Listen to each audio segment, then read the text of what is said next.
السلام علیکم ورحمۃ اللہ وبرکاتہ۔ محترم ناظرین و سامعین کرام، آپ سبھی مجھے جانتے ہوں گے، میرا نام راغب الحسن ندوی۔ تو میں آج آپ لوگوں کے سامنے ایک بات عرض کرنا چاہتا ہوں، اگر اس پہ عمل کر لو گے تو انشاءاللہ آپ اپنے گوشت کو خراب ہونے سے بچا سکو گے۔ ظاہر ہے بقرعید کا موقع ہے، بقرعید پہ گوشت کی اچھی خاصی فراوانی ہوتی ہے، سب کے پاس اللہ کا کرم ہوتا ہے، خاص طور سے جن کو اللہ نے نوازا ہے، سمجھ رہے ہو، جن کو اللہ نے پیسے سے نوازا ہے، پیسہ دیا ہے، ان کے پاس تو خاص طور سے۔ اب ہمیں یہ دیکھنا ہے کہ ہم اپنے گوشت کو خراب ہونے سے کیسے بچائیں،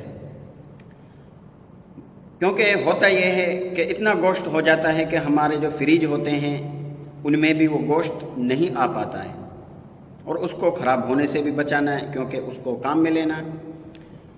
اب اسی کے تعلق سے میں آپ کو بتانا چاہتا ہوں کہ اپنے گوشت کو خراب ہونے سے کیسے بچانا ہے۔ سب سے پہلے گوشت جو ہوگا آپ لوگوں کا، جو آپ لوگوں کے پاس گوشت ہے، اس کے حصے کر لینے۔ حصے کتنے؟ آدھے کلو کے، اور آدھے کلو کی پنی خریدنی ہے۔ اس کے بعد اس گوشت کو اس پنی میں رکھنا ہے۔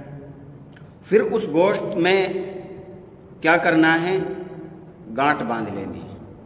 اس گوشت کو غریبوں کو، یتیموں کو، مسکینوں کو پہنچانا ہے۔ اس سے فائدہ کیا ہوگا؟ ایک تو فائدہ یہ ہوگا کہ سامنے والا آپ کو دعا دے گا، دوسرا فائدہ یہ ہوگا کہ آپ اس گوشت کو اتنا ہی نہیں کہ 1 مہینے کے لیے، 2 مہینے کے لیے، 1 سال کے لیے، 2 سال کے لیے نہیں، بلکہ قیامت تک کے لیے خراب ہونے سے بچا لو گے، اوپر سے ثواب بھی حاصل کر لو گے اس گوشت کے بدلے۔ سمجھ رہے ہو نہیں؟ ہمیں یہی کرنا ہے، اور یہ کرنا ضروری ہے، کیونکہ اللہ نے پیسے سے نوازا ہے بہت سو کو، تو اس لحاظ سے بہت سے ایسے ہوتے ہیں کہ ان کو موقعی بقرعید پہ گوشت کھانے کا صحیح سے ملتا ہے۔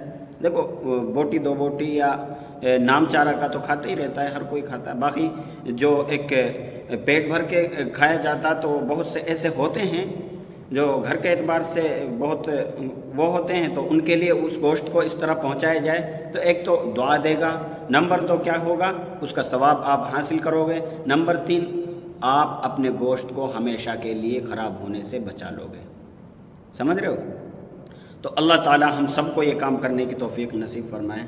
باقی والسلام علیکم ورحمۃ اللہ۔